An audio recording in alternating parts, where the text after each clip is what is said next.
ఇక్కడ చికెన్ ముక్క గురించి కొట్టుకుంటున్నాం మా పిల్లలు నేనును. యాక్చువల్‌గా బయటికంటే బయటకేం కాదులెండి. మా కొత్త ఇంటిదే పనవుతుంటే అక్కడికెళ్ళాను. అందుకే వీడియోస్ లేట్ అవుతున్నాయి.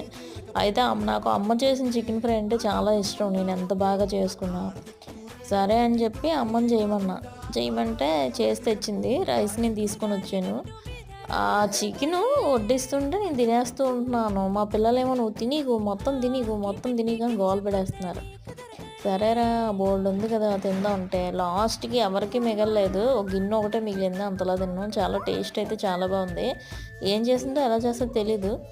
ఏదైనా అమ్మ చేతిలోనే ఉన్నది. అమ్మ చేతిలోనే కదా ఉంటది ఆ కమ్మదనం.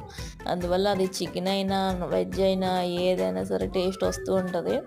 ఓసారి అమ్మ చేతి కూడా వండించుకొని తింటే బావుంటది. మా ఫాదర్‌లు వండినా బావుంటది. మదర్స్ వండినా బావుంటది. బ్రదర్స్ ఉంటే ఇంకా బావుంటది.